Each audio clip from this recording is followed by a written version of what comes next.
After his wife unjustly dismisses their children's beloved nanny, the millionaire takes an unexpected stand. His actions not only surprise his family, but also set in motion events that challenge their understanding of justice and compassion.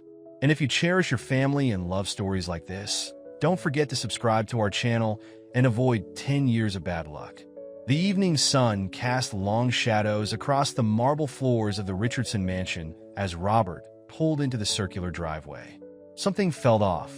Usually, the sound of children's laughter would greet him before he even reached the front door. But today, an unsettling silence hung in the air. Inside, he found his children, Emma, 8, and Lucas, 6, huddled on the grand staircase. Their faces bore the unmistakable signs of recent tears. Emma clutched her favorite stuffed elephant, a gift from Angela, while Lucas repeatedly drew circles on the carpeted steps with his finger. "Where's Angela?" Robert asked, setting down his briefcase. The question triggered fresh tears from Lucas. Emma, trying to be brave, spoke up. "Mom fired her. She just made her leave, Dad. She didn't even let us say goodbye properly." Her voice cracked on the last word. Robert's stomach tightened. Angela had been with them for 4 years, practically raising the children while he and Elizabeth built their business empire. She knew every routine, every preference, every little detail about the kids, from Lucas's aversion to crusts on his sandwiches to Emma's need for her special nightlight. The dining room that evening felt like a courtroom. Elizabeth sat at her usual place, back straight, china clinking against silverware with precise movements. The children pushed food around their plates, stealing glances between their parents. "It was a necessary decision," Elizabeth declared, dabbing her lips with a napkin. "The Prescotts mentioned something at the country club. People are talking, Robert, about how it looks, having someone like her taking care of our children." "Someone like her?" Robert's fork stopped midway to his mouth. "You mean someone who's been completely devoted to our kids for 4 years? Someone who stayed overnight when Lucas had pneumonia? Someone who helped Emma overcome her fear of swimming?" Elizabeth's perfectly manicured nails drummed against the table. "You know exactly what I mean. We need to think about our image. The children's future. Their social circles." "I don't want new social circles," Emma interjected. "I want Angela back." "Young lady, this isn't up for discussion," Elizabeth snapped, her composure cracking slightly. "Besides, I've already arranged interviews with several highly qualified candidates from the agency." Lucas burst into tears again, pushing away from the table and running upstairs. Emma followed, leaving her dinner untouched. Robert watched them go, feeling the weight of the situation pressing down on him. He'd built his success on making tough decisions, on knowing when to act and when to wait. But this was different. This wasn't about market shares or profit margins. This was about his children's happiness and, more importantly, about what was right. He studied his wife across the table, noting the slight tremor in her hand as she reached for her wine glass. There was something beneath her composed exterior. Fear, perhaps, or uncertainty masked by privilege and social expectations. In 15 years of marriage, he learned to read these subtle signs. "The children will adjust," Elizabeth said, more to herself than to him. "They always do." But Robert wasn't so sure. As he sat there, watching his wife maintain her facade of righteousness, he realized he couldn't let this stand. The man who had built a business empire from nothing hadn't done so by accepting injustice or backing down from challenges. He needed to act, but he had to be strategic about it. Later that night, lying awake in bed, Robert could hear muffled sniffling from Emma's room. The sound cemented his resolve. Tomorrow, he would begin making things right, even if it meant going against his wife's wishes. The question was how to do it without tearing his family apart in the process. He pulled out his phone, scrolling through his contacts until he found Angela's number. He'd need to approach this carefully, considering all angles. One wrong move could make things worse, but doing nothing wasn't an option, not anymore. As he stared at the ceiling, Robert began forming a plan. He'd built his career on calculating risks and seizing opportunities. Now he needed to apply those same skills to save his family, not just from this immediate crisis, but from the prejudices that threatened to poison their future. The next morning, Robert arranged to meet Angela at a small cafe across town. far from the prying eyes of his social circle. He arrived early, choosing a secluded corner booth. Angela appeared precisely at 9 a.m., still carrying herself with the same dignity that had first impressed him during her job interview years ago. "Thank you for meeting me, Angela," Robert said, gesturing to the seat across from him. "I want to apologize for how things happened yesterday." Angela smoothed her skirt as she sat down, her expression carefully neutral. "Mr. Richardson, you don't need to apologize for your wife's actions. We both know why I was dismissed, and it wasn't about my performance." Robert winced at her directness. "Elizabeth's behavior was unacceptable. But I need you to understand something. The children are devastated. Emma barely touched her breakfast this morning, and Lucas—" He paused, remembering his son's tear-stained face. "Lucas asked if it was his fault you left." Angela's composed facade cracked slightly. "Those children—" She took a deep breath, steadying herself. "I've watched them grow for 4 years. Did you know Emma recently started writing stories? She keeps them in a purple notebook under her bed. And Lucas, he finally mastered tying his shoes last week. He was so proud. That's exactly why I asked you here." Robert leaned forward, lowering his voice. "I want to hire you back, privately for now." Elizabeth leaves for her charity committee meetings every Tuesday and Thursday afternoon. The children have a playroom above the garage. It's separate from the main house. You could spend time with them there. Angela's eyes widened. "Mr. Richardson, are you suggesting we go behind your wife's back?" "I know it's not ideal," Robert acknowledged, running a hand through his hair. "But I've thought this through. The children need you, and this arrangement would give me time to work on Elizabeth, to help her see how wrong she's been. And if she finds out, then I'll deal with the consequences. But I can't stand by and watch my children suffer because of prejudice. They deserve better. We all do." After a long moment, Angela nodded. "Those kids mean everything to me. But Mr. Richardson, this isn't just about them anymore. Your wife's actions, they're part of a bigger problem. One that won't go away by hiding me in a playroom." "I understand," Robert replied, though he wasn't sure he fully did. "This is a temporary solution. I promise you, I'm working on a longer-term plan." They spent the next hour working out the details. Angela would arrive after Elizabeth left for her meetings, using the service entrance near the garage. The children's nanny cam would be temporarily disabled during these visits. Robert would ensure his schedule allowed him to be home during these times, providing cover if needed. The following Tuesday, Robert orchestrated Angela's first secret visit. He told the housekeepers he'd be working from home, then waited until Elizabeth's car disappeared down the driveway before texting Angela. The children's reaction exceeded even his expectations. Emma's shriek of joy when she saw Angela climbing the playroom stairs could probably be heard across the neighborhood.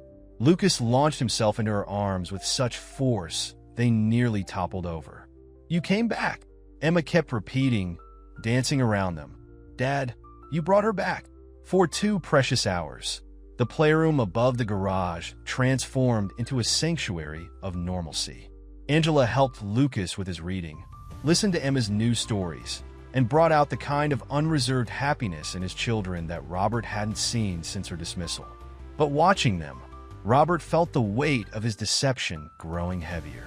The joy in that room was built on lies. Necessary lies, perhaps, but lies nonetheless. The children had to be sworn to secrecy, taught to hide their happiness from their own mother. It wasn't sustainable. As he drove Angela home that evening, she voiced what he'd been thinking. "Mr. Richardson, these children are learning that it's okay to hide things if the cause is just. Is that really the lesson we want to teach them?" The question haunted him. He'd built his business on transparency and integrity. Yet here he was, orchestrating elaborate deceptions in his own home. The tension between doing what was right and doing what was right now gnawed at him. But when Thursday came, and he saw his children's faces light up again at Angela's arrival, he pushed his doubts aside. Sometimes, he told himself, you had to take a crooked path to reach a straight destination. The real question was, how long could he keep walking this tightrope before something, or someone caused them all to fall? The deception lasted 3 weeks before it unraveled. Elizabeth arrived home early from her committee meeting, a migraine forcing her to cut short her afternoon plans. She heard the laughter before she saw them. Familiar, uninhibited sounds floating down from above the garage. Robert was in his home office when Elizabeth burst in, her face flushed with anger. "How dare you?" she hissed, hands trembling. "In my own home?" He'd prepared for this moment, rehearsed his arguments. But facing Elizabeth's raw fury, all his carefully planned words evaporated. "The children needed her," he said simply.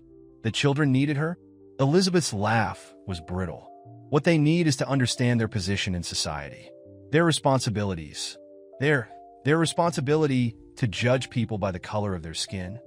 Robert stood up, his own anger finally breaking through. "Is that what you want to teach them? Don't you dare make this about race."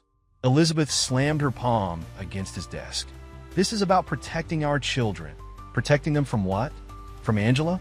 The woman who's shown them nothing but love and dedication for 4 years? The woman who, from what I went through. Elizabeth's shout echoed through the office, followed by a silence so complete they could hear the tick of the grandfather clock in the hallway. Robert stared at his wife. In 15 years of marriage, he'd never seen her like this. Her perfect composure shattered, mascara smearing beneath her eyes. "What are you talking about?" Elizabeth sank into one of the leather chairs, her anger seeming to deflate. "My mother, she wasn't like me. She wasn't." She gestured vaguely at herself, at the expensive clothes and carefully maintained appearance. She worked as a housekeeper for a wealthy family in Boston. She was darker than Angela. The revelation hit Robert like a physical blow. In all their years together, Elizabeth had never spoken about her mother's background. He'd seen photos, of course, but they were always carefully curated. Elizabeth's mother in proper dress clothes, at Elizabeth's graduation, at their wedding. The family she worked for, Elizabeth continued, her voice hollow. They treated her like she was beneath them. "I spent my childhood watching my mother come home exhausted, hurting, but still having to be grateful for the opportunity to. Oh, serve them. Do you know what that does to a child?" "Elizabeth." Robert moved to touch her shoulder, but she flinched away. "I swore I would never let my children see that. Never let them feel what I felt. So I worked harder, spoke better, dressed better. I made myself into someone who belonged in their world." She looked up at him, tears streaming freely now. "And yes, maybe I went too far. Maybe I became what I hated. But I did it for them." Robert felt the ground shifting beneath his feet. Everything he thought he knew about his wife was realigning itself. "But Angela isn't a threat to our children. She loves them." "That's what makes it worse," Elizabeth whispered. "Because one day, they'll learn. They'll learn that no matter how much Angela loves them, no matter how good she is at her job, society will always see her differently. And they'll have to choose, just like I did." The weight of Elizabeth's words hung in the air between them. Robert thought about his children upstairs with Angela, blissfully unaware of the complexity of the adult world that awaited them. He thought about Elizabeth as a child, watching her mother navigate a world designed to diminish her. "We can't protect them from reality," he said finally, "but we can teach them to change it." Elizabeth wiped her eyes, leaving dark smudges on her fingers. "You make it sound so simple." "It's not simple, but pushing away good people because we're afraid, that's not the answer. Your mother deserved better. Angela deserves better. And our children deserve to learn that they can be part of making that change." For a long moment, Elizabeth said nothing. Then, almost inaudibly, "I don't know how to be different." "Maybe that's where we start," Robert replied. "Not with knowing, but with being willing to learn." The sound of children's laughter drifted down again, a reminder of the immediate situation they needed to address. But for the first time since this crisis began, Robert felt a glimmer of hope. Elizabeth's revelation had cracked open a door that had been sealed shut by years of fear and protective instinct. The question now was, could they walk through it together? The community center on Maple Street didn't look like the kind of place where the Richardsons typically spent their Thursday evenings. The brick building's paint was peeling, and the parking lot needed resurfacing. Elizabeth's Mercedes stood out among the modest vehicles, a visual reminder of how far they were from their comfort zone. "Are you sure about this?" Elizabeth asked, gripping her designer handbag like a shield. The sign reading, "Understanding Race and Privilege." community discussion group, seemed to mock their presence. Robert checked his watch. They were 10 minutes early. Dr. Thompson recommended this group specifically. He said they've helped other families navigate similar situations. He didn't mention that their family therapist had seemed surprised by their willingness to attend. Inside, the fluorescent-lit community room held a circle of metal chairs. People were already gathering, a mix of faces and backgrounds that made Elizabeth visibly tense. Robert spotted two other affluent-looking couples, but most attendees appeared to be from more modest circumstances. The facilitator, a woman named Maya Chun, approached them with a warm smile. "Welcome. You must be Robert and Elizabeth. Dr. Thompson mentioned you'd be joining us tonight." Elizabeth's rehearsed social smile appeared. "Yes, Mom, look." Emma's excited voice cut through the awkward moment. She was pointing at a wall covered with children's artwork. Paintings and drawings depicting families of all colors holding hands, playing together, sharing meals. "The kids have their own group in the next room," Maya explained. "They explore these topics through art and storytelling while we have our adult discussion." Lucas, who had been hiding behind Robert's legs, perked up at the mention of activities. A teenage volunteer appeared to guide the children to their room, and suddenly Robert and Elizabeth found themselves alone, truly alone, in this unfamiliar territory. The session began with introductions. Each person shared what brought them there.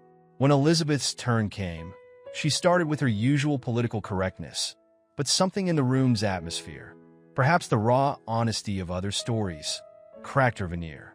"I fired our children's nanny," she said abruptly, her voice shaking. "I fired her because I was afraid, because I thought I was protecting my children. But I was wrong, and I'm here because I don't want to be that person anymore." The admission hung in the air. Robert squeezed her hand, surprised by her candor. Other participants nodded in recognition, not of the specific situation, but of the universal struggle to confront one's own prejudices. As the evening progressed, they listened to stories that challenged their worldview. A black executive described being followed in high-end stores, the same stores where Elizabeth shopped without a second thought. A Hispanic mother shared how her son's teacher assumed he needed remedial classes despite his advanced reading level. During a break, Elizabeth whispered to Robert, "That could have been my mother's story." The most powerful moment came when a wealthy couple, the Hendersons, shared how they confronted their own biases after their daughter began dating a young black man. "We had to decide," Mrs. Henderson said, "whether we would let our prejudices cost us our relationship with our child." Robert watched Elizabeth's face as she absorbed these stories. The careful mask she usually wore in public was gone, replaced by something more vulnerable and more real. When the session ended, Maya approached them again. "There's no quick fix," she said gently. "This is ongoing work, but showing up is the first step." In the car ride home, they were quiet until Elizabeth suddenly asked, "Do you think Angela would come with us next time?" Robert nearly missed the stop sign. "You want to invite Angela?" "If we're really going to change things, we need to start with making things right," Elizabeth said. "And maybe hearing her story would help me understand my mother's better." They picked up the children from their session. Emma clutched a new drawing, figures of different colors standing together under a rainbow. Lucas excitedly explained how they learned a song about celebrating differences. "Can we come back next week?" Emma asked. Elizabeth caught Robert's eye before answering. "Yes, sweetheart. I think we all need to come back." That night, as Robert lay awake, he reflected on the evening. The journey ahead would be challenging. He harbored no illusions about that. Centuries of prejudice wouldn't be undone in a few community center sessions. But watching Elizabeth take that first difficult step, seeing their children embrace new perspectives with open hearts, he felt something he hadn't expected: hope. The real work was just beginning. Tomorrow, they would need to have an honest conversation with Angela. They would need to face their social circle's potential reactions. They would need to examine every assumption, every privilege, every unconscious bias they'd accumulated over years of living in their protected bubble. But for now, the sound of Emma singing the diversity song she'd learned, slightly off-key through her bedroom wall, seemed like a promise of possibility. Angela's return to the Richardson household was different this time. No more sneaking through the service entrance or hiding in the playroom above the garage. She walked through the front door, invited by both Robert and Elizabeth, though the tension in the air remained palpable. "The children are in the study," Elizabeth said, her voice carefully controlled. It was the first time she'd spoken directly to Angela since tea. Firing. "They've missed their afternoon lessons." Angela nodded, maintaining her professional demeanor. As she passed through the foyer, Emma's voice carried from the study. "But why did people think skin color mattered so much?" Robert and Elizabeth exchanged glances. They found Angela standing in the study doorway, watching as Lucas sprawled on the carpet with his history book while Emma sat cross-legged on the window seat. "That's a complicated question," Angela said, entering the room. The children's faces lit up at her voice. "But maybe I can help you understand." Over the next hour, Robert and Elizabeth stood quietly in the doorway, listening as Angela shared stories from her own family's history.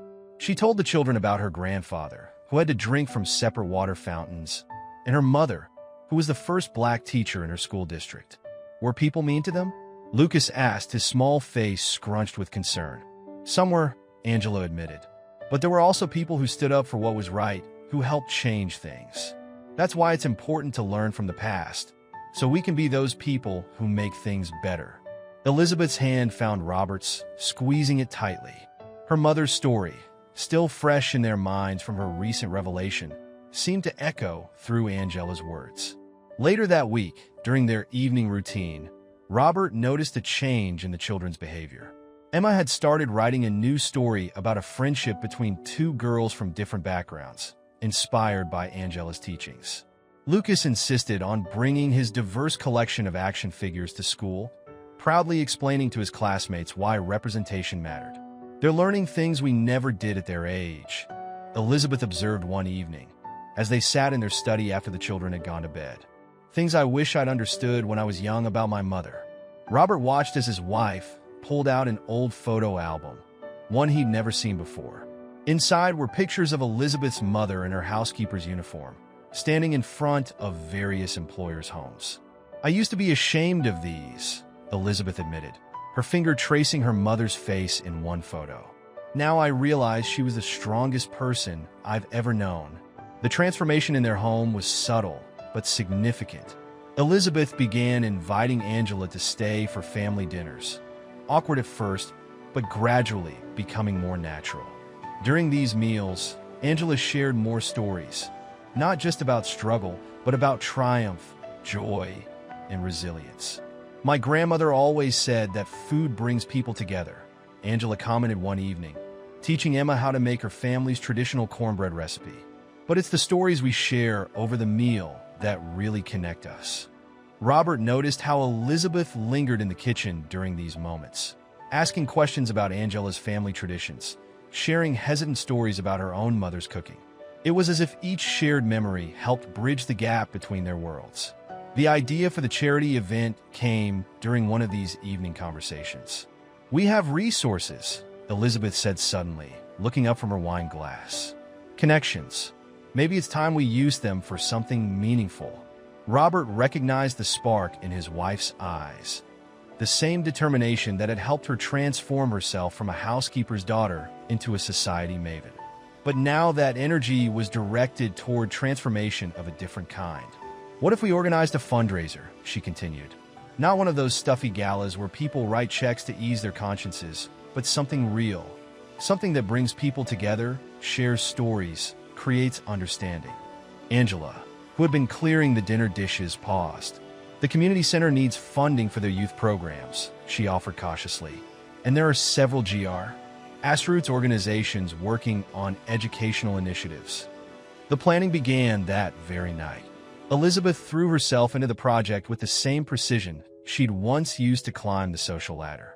But this time, her perfectionism served a different purpose. She insisted on diverse vendors, minority-owned businesses, and speakers who could share authentic experiences.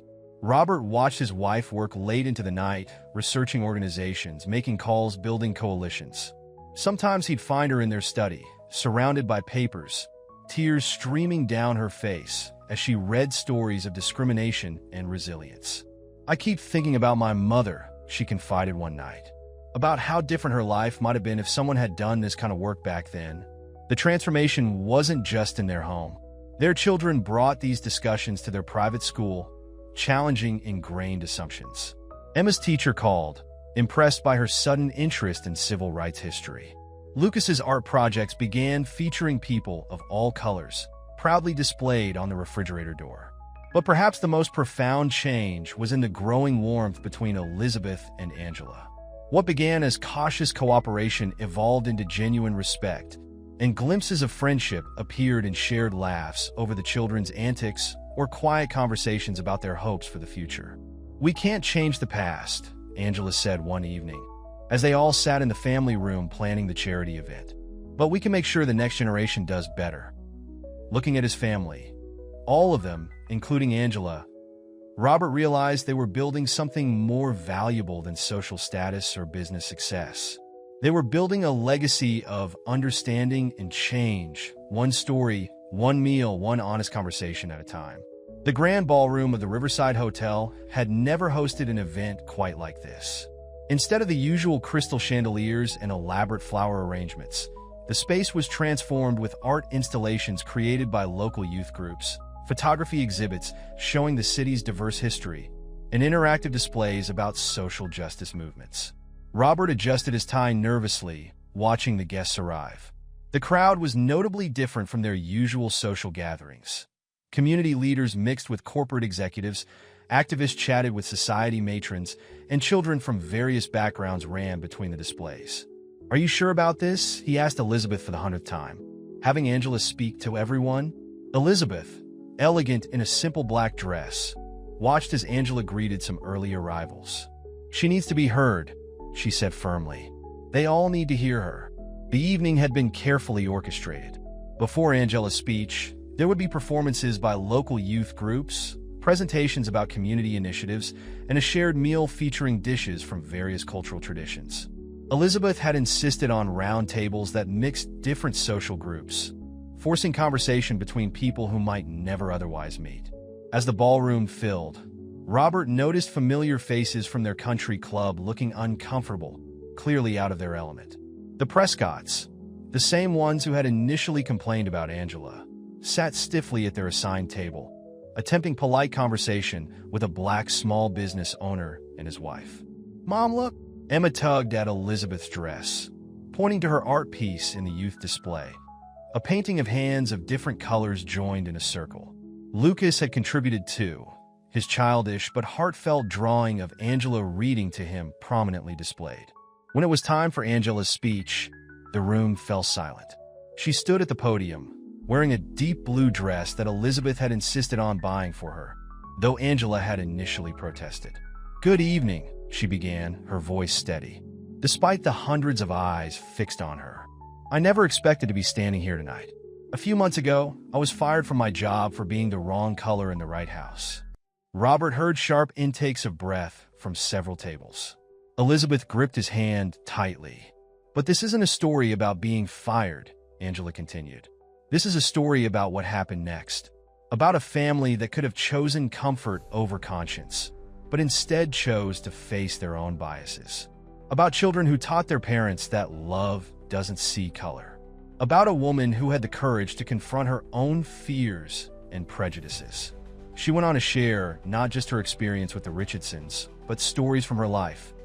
The subtle discrimination, the doors closed before she could even knock, the explanation she had to give her own children about why some people would treat them differently. "When Mrs. Richardson fired me," Elizabeth flinched slightly at these words. She was acting from a place of fear. Fear born from her own mother's experiences as a woman of color working in wealthy homes. Fear that her children would face the same prejudices she had witnessed. But fear, if we let it, can teach us. It can show us what needs to change. The room was completely still. Robert saw tears on many faces, including those of some of their most privileged friends. Tonight isn't about blame or shame. Angela's voice grew stronger. It's about understanding, about recognizing that our stories are all connected. When we hurt one person with our prejudice, we hurt ourselves. When we close one door because of fear, we wall ourselves in. She shared stories of the children, how Emma and Lucas had never seen her as different until society taught them to, how their innocent questions about racism had sparked deeper conversations about justice and equality. She spoke about the community center discussions, the transformative power of honest dialogue. But most importantly, she concluded, this is a story about hope, about how change is possible when we have the courage to face our mistakes and the humility to learn from them. Mrs. Richardson didn't just ask me to come back. She asked me to help her understand, to help her children understand. And in doing so, she began to understand herself. The silence that followed Angela's last words was profound. Then, somewhere in the back, someone began to clap. The applause spread, growing into a standing ovation that seemed to shake the crystal chandeliers. Robert watched as Elizabeth made her way to the podium, tears streaming openly down her face. In front of everyone, she hugged Angela, not the careful, social embrace of employer and employee, but the real embrace of two women who had traveled a difficult road together. The impact of the evening rippled through their social circle immediately. The Prescotts approached Angela to apologize for their role in her firing. Other families began asking about the community center's discussion groups. Several corporate executives inquired about diversity initiatives for their companies. Later that night, as they were leaving, Robert overheard Emma telling Lucas, "See, this is what Angela meant about being brave enough to change things." Looking at his wife and Angela, still surrounded by people wanting to talk, share stories, and connect, Robert realized that their family's private awakening had become something much larger. They had cracked open a door in their privileged world, letting in not just fresh air, but new possibilities for real change. The morning after the charity event, Robert found Elizabeth sitting in their garden, still in her robe, staring at her phone. Scattered across their social media were photos and comments from the previous night, along with messages, some supportive, others less so. "Charlotte Prescott has canceled our tennis match," Elizabeth said without looking up. "Apparently, she needs time to process last night's events." A small smile played at the corners of her mouth. "Funny thing is, I don't care anymore." Robert sat beside her on the garden bench. The morning sun filtered through the oak trees, creating patterns on the dewy grass. "Are you okay with all of this?" he asked, gesturing vaguely at her phone. "You know what I keep thinking about?" Elizabeth set her phone down. "The day my mother caught me trying to lighten my skin with some ridiculous cream I'd bought secretly. I was 13. She cried for hours, not because she was angry, but because she blamed herself for not protecting me from feeling that way." Robert listened, realizing how many stories about her mother Elizabeth had started sharing since their journey began. "All these years," she continued, "I thought I was honoring her by becoming what society wanted, perfect, polished, acceptable. But last night, watching Angela speak, I finally understood what my mother really wanted. She wanted me to be strong enough to change things, not just adapt to them." Inside the house, they could hear Emma and Lucas chattering excitedly about plans for their next community center visit. The children had already asked to join more activities, showing an enthusiasm for social justice that both surprised and moved their parents. "I think we need to do more," Elizabeth said suddenly, straightening her shoulders with familiar determination. "The event was just a beginning. We have connections, resources, influence. We should use them." Over breakfast, they began planning. Elizabeth proposed establishing a foundation focused on educational equity and workplace discrimination. Robert, drawing on his business expertise, suggested partnering with other companies to create internship programs for underserved communities. "We could start with our own company," Elizabeth pointed out. "When was the last time we looked at our hiring practices? Our leadership team?" Robert winced, remembering the homogeneous faces at their last board meeting. "You're right. We need to examine everything." Their planning session was interrupted by Angela's arrival. The children rushed to greet her, but instead of their usual study session, they all gathered in the family room. Emma proudly showed Angela the comments on her father's social media about her artwork from the event. "People are asking if we can do more events," Lucas announced, bouncing on his toes. "Can we, Mom?" "Dad?" Elizabeth shared a look with Robert before turning to Angela. "Actually, we were hoping to discuss something with you. We'd like you to be part of building something bigger." They outlined their ideas for the foundation, watching Angela's expression carefully. We don't want this to be another case of privileged people deciding what others need, Robert explained. We want to build this together, with real input and leadership from the communities we hope to serve. Angela was quiet for a moment. It won't be easy, she finally said. You'll face resistance, not just from your social circle, but from people who might question your motivations. We know, Elizabeth replied, but we're ready for that. Our children deserve to grow up in a world where they don't have to choose between privilege and principle, where they can be proud of who they are and what they stand for. The conversation expanded to include the children, who offered their own suggestions with the unfiltered wisdom of youth. Emma wanted to start a book club focusing on diverse authors. Lucas suggested art projects that could bring different communities together. As they talked, Robert watched his wife. The careful mask she'd worn for so many years was gone, replaced by genuine animation as she discussed possibilities with Angela. The two women who had started as employer and employee were now partners in something larger than themselves. Later that evening, after the children were in bed, Robert found Elizabeth. In their study, surrounded by papers, research on similar foundations, notes from their morning discussion, lists of potential partners and initiatives. Remember when our biggest concern was getting invited to the right parties? She asked, looking up with a mixture of amusement and regret. Robert sat on the edge of her desk. Are you happy with all these changes? Elizabeth was quiet for a moment, considering. I feel authentic. For the first time since I was a girl, I'm not trying to be someone else. And being myself, ironically, makes me feel closer to my mother than all those years I spent trying to escape her history. She stood up and walked to the window, looking out at their manicured lawn, the symbol of their achieved status. We built all this trying to prove we belonged, she gestured at their surroundings. Now we have the chance to build something that matters. Robert joined her at the window, wrapping an arm around her shoulders. Their reflection in the glass showed two people different from the couple who had started this journey. Less polished perhaps, but more real. You know what Angela said to me after her speech? Elizabeth turned to face him. She said my mother would be proud, not of what I became, but of what I'm becoming. The distinction was subtle but profound. They were no longer just successful people doing charitable works. They were becoming advocates, allies, active participants in change. Their privilege was transforming from a wall that separated them from others into a bridge that could connect communities. So, Robert smiled. What's our next step? Elizabeth's answering smile held both determination and hope. We start by making sure our children never have to forget who they are to become who they're meant to be. The Richardson Foundation launched with little fanfare, but immediate impact. They converted the unused east wing of their corporate headquarters into a community center, complete with meeting spaces, a computer lab, and classrooms for after-school programs. The space buzzed with activity, erasing the invisible lines that had long divided their city. Mr. Richardson, you need to see this, Angela called one afternoon, gesturing to the main classroom.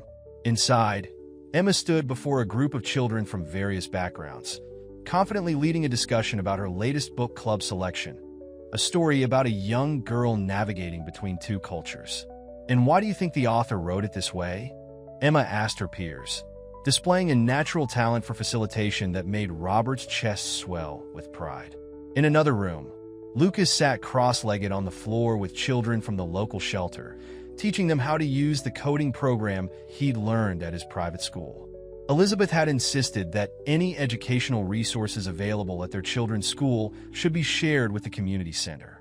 The transformation extended beyond the foundation's walls. Robert noticed changes in his corporate boardroom, where diversity was no longer just a buzzword but a priority. Elizabeth had helped establish a mentorship program, pairing experienced executives with promising students from underserved communities. We're not just opening doors, Elizabeth explained during a community meeting. We're making sure people have the support they need to walk through them and succeed. The ripple effects spread through their social circle.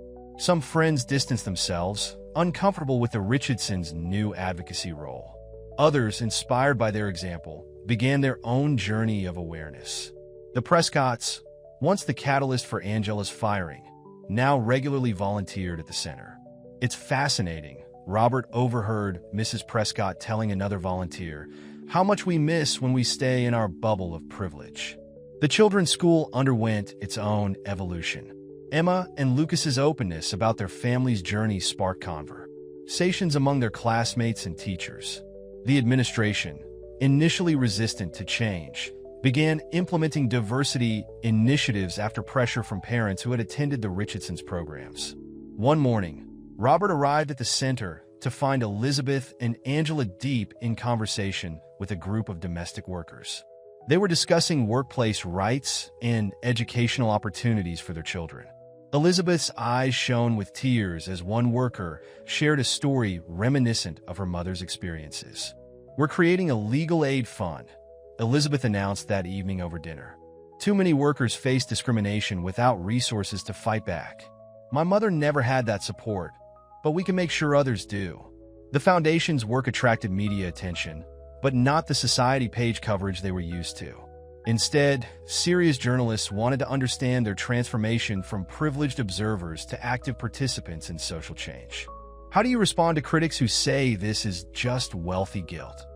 a reporter asked during an interview. Robert watched Elizabeth consider the question. "This isn't about guilt," she replied. "It's about responsibility, about recognizing that privilege isn't just something to enjoy or feel bad about.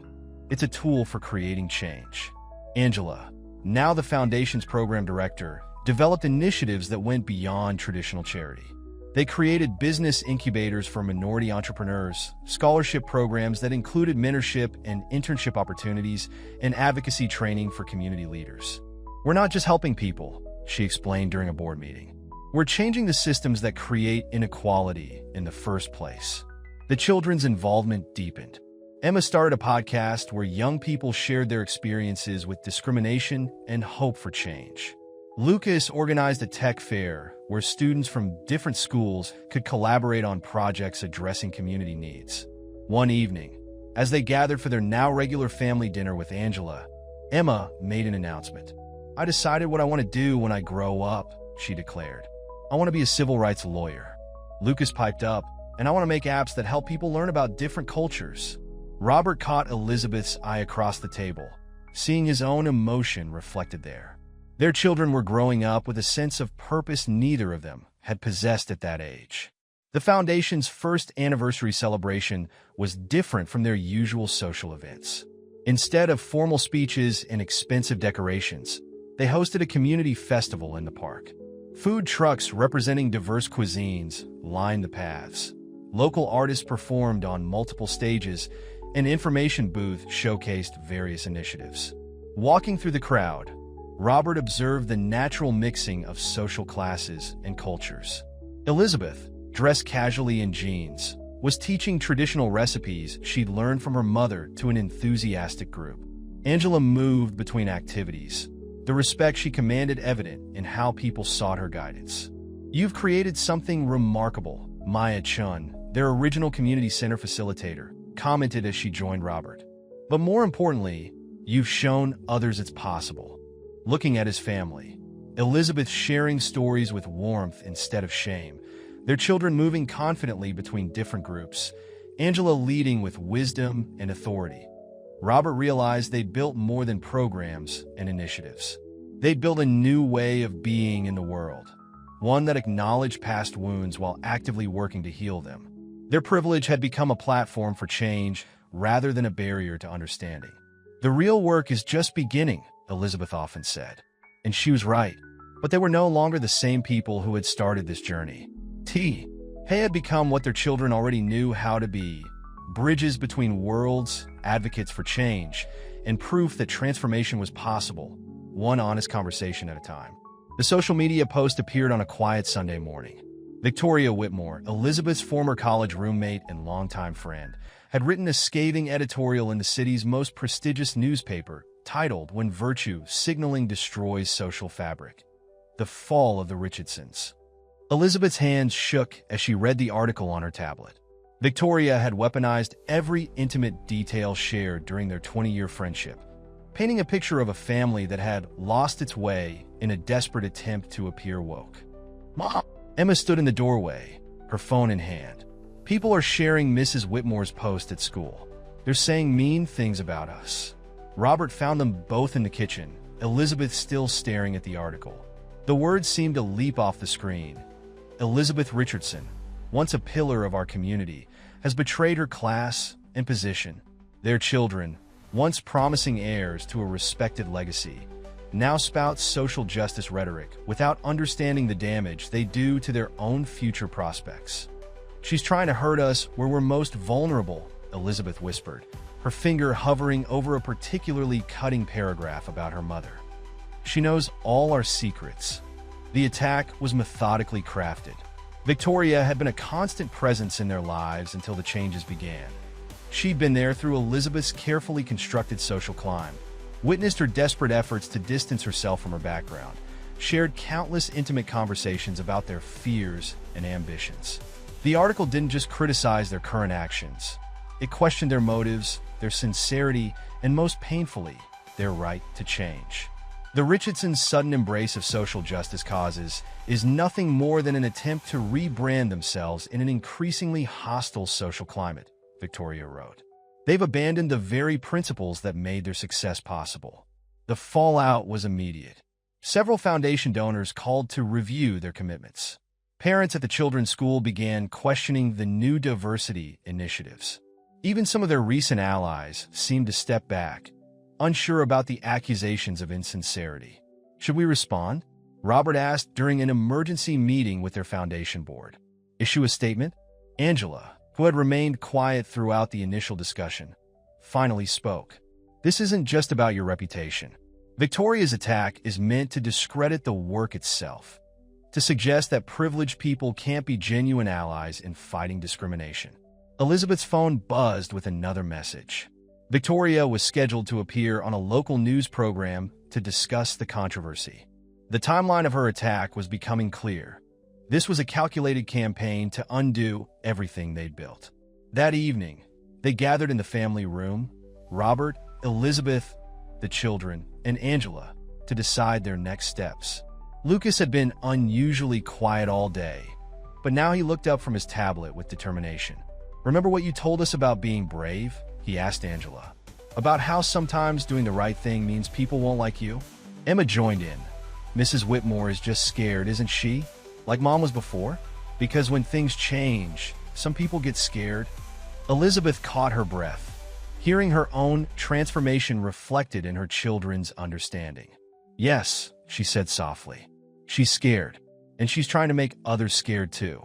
Then we need to show them there's nothing to be afraid of," Emma declared with the simple clarity of youth. The plan came together organically. Instead of a formal response to Victoria's accusations, they would let their work speak for itself. They organized an open house at the foundation, inviting the community, including their critics, to see firsthand what they'd built. But the real breakthrough came when Elizabeth received a message from an unexpected source. Her mother's former employer, now elderly but still influential, had read Victoria's article and wanted to speak with her. "I remember your mother," Mrs. Bradford said when they met. "I remember how we treated her. I've carried that shame for years. When I saw what you're doing now, I want to help." Mrs. Bradford's public support, combined with testimonials from community members whose lives had been impacted by the foundation's work, began to turn the tide. Other wealthy families, inspired by the Richardsons' willingness to face criticism rather than retreat to their privilege, stepped forward as allies. Victoria's television appearance backfired when she couldn't answer basic questions about the foundation's actual programs and impacts. Her attack seemed hollow against the reality of improved lives and strengthened communities. The crisis reached its climax at a school board meeting where Victoria attempted to challenge the new diversity initiatives. As she spoke about maintaining traditional values, Emma stood up from her seat. "Mrs. Whitmore," she said clearly, her voice carrying through the auditorium, "would you like to come visit our community center? See what we actually do? Because I think if you did, you might not be so scared of change." The simplicity of the invitation, offered without anger or defensiveness, shifted the entire atmosphere of the meeting. Victoria, faced with genuine openness rather than the conflict she'd sought, faltered. Elizabeth rose to stand beside her daughter. "The invitation is sincere, Victoria. It always has been," Fear of change kept me from being my true self for years. It doesn't have to keep controlling you too. The meeting ended without resolution, but something had fundamentally shifted. By refusing to be shamed back into their former roles, by standing firmly in their new truth while remaining open to dialogue, the Richardsons had demonstrated the very transformation they advocated. Later that night, as they processed the events of the past days, Angela shared a perspective that brought everything into focus. Every movement for change faces this moment, she said. When those who benefit from the old way of doing things try to discredit the possibility of transformation. Your response, choosing openness over defensiveness, invitation over rejection. That's what real change looks like. Elizabeth looked around at her family, at the strength they'd found not in maintaining appearances, but in being authentically themselves. Victoria knew the old me, she said quietly. The me who was afraid to acknowledge my own mother's struggles. But she doesn't know who I've become, who we've all become. The crisis had tested their commitment to change, but it had also revealed how deeply that change had taken root. They weren't just talking about transformation anymore, they were living it, even when it cost them something. And in doing so, they were showing others that the price of change, while real, was worth paying. The revelation came through an unexpected source, a former employee from Elizabeth's mother's days as a housekeeper. The elderly woman had read about the controversy surrounding the Richardsons and reached out with information that would change everything. Your mother wasn't just fired from the Bradford house, Mrs. Jenkins explained during a quiet meeting in the foundation's office. She was dismissed because Victoria Whitmore's mother claimed she'd stolen jewelry. It wasn't true, of course, but back then, a white woman's word against a housekeeper of color. She shook her head sadly.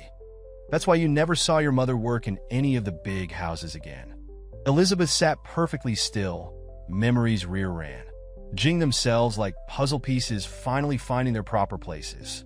She remembered her mother's sudden career change, the move to a smaller apartment, the extra jobs she took to keep Elizabeth in good schools. All because of the Whitmores. Victoria knows, Mrs. Jenkins continued. She found her mother's letters about it years ago. That's why she's so desperate to discredit you now. Your work with the foundation, your advocacy for domestic workers' rights, it's all hitting too close to home. The weight of this revelation settled over the family like a heavy blanket. Robert watched his wife struggle with the implications, seeing the last pieces of her old life crumble away. We need to talk about this, Angela said quietly. All of it, not just in our family, not just in our foundation, but as a community. The decision to organize a community dialogue event was unanimous, but this time they approached it differently. Instead of a charity gala or formal presentation, they planned a day of storytelling and truth-sharing. They would create a space where people could speak about the hidden histories that shaped their community. The event was scheduled for a Sunday afternoon in the city's Central Park. They set up circles of chairs under the old oak trees, each dedicated to different aspects of community experience: workplace discrimination, domestic worker rights, educational inequality, and personal transformation. Victoria received a personal invitation, not as an adversary, but as someone whose own family history was entangled in these stories. The note, handwritten by Elizabeth, was simple. Some chains need to be broken together. The day arrived with the kind of perfect weather that seemed almost too symbolic. Clear skies after weeks of rain. People began arriving early, carrying folding chairs and covered dishes for the community potluck that would follow the discussions. Elizabeth stood near the registration table, greeting people with a calmness that surprised even her. She had spent the morning visiting her mother's grave, sharing the truth she had finally learned and promising to make it matter. The conversations began organically. In one circle, former domestic workers shared stories of dignity maintained in the face of discrimination. In another, children like Emma and Lucas led discussions about what it meant to grow up questioning the privileges they inherited. Robert's circle focused on business leaders acknowledging their role in perpetuating or challenging systemic inequities. Angela moved between groups, helping guide discussions when they became difficult, ensuring that every voice had space to be heard. Victoria arrived halfway through the afternoon. She stood at the edge of the park for a long time watching. Elizabeth saw her former friend's presence, but didn't approach immediately. Some journeys had to begin with observation. The breakthrough came during the open mic session. Mrs. Jenkins shared the story of Elizabeth's mother, her voice carrying across the suddenly silent park. When she finished, Victoria stepped forward. "I have a story too," she began, her voice shaking. "About inheritance, not of money or position, but of guilt. About the things our parents do that we carry without questioning, until someone brave enough shows us another way." As Victoria spoke about discovering her mother's letters, about living with the knowledge of that injustice, about her own fear of change, Elizabeth moved to stand beside her. Their shared history, complicated, painful, but real, became part of the larger tapestry of community healing. The children, who had been listening intently, initiated the response. Emma walked up to Victoria with one of the friendship bracelets she had been making at her craft table. Lucas followed with a drawing he had made about forgiveness. "Sometimes," Emma said, loud enough for everyone to hear, "grown-ups forget that changing is okay. That's what Dad says. We can all learn to be better." The simplicity of her words broke something open in the gathering. Other stories began flowing, about mistakes made and acknowledged, about changes that seemed impossible until they weren't, about the courage to face uncomfortable truths. As the sun began to set, the community shared a meal together. Dishes from different cultures and traditions mingling on paper plates, conversations flowing across circles that had once seemed uncrossable. Elizabeth found herself sitting between Victoria and Angela, the three of them sharing stories about their mothers, different lives that had intersected in ways their younger selves could never have imagined. "What happens now?" Victoria asked quietly.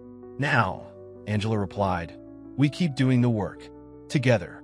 Robert watched his family, not just Elizabeth and the children, but all the people who had become part of their extended circle of care and commitment.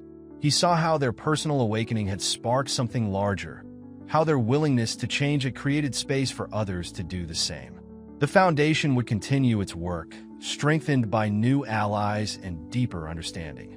The community center would keep growing, now enriched by stories that had finally been spoken aloud.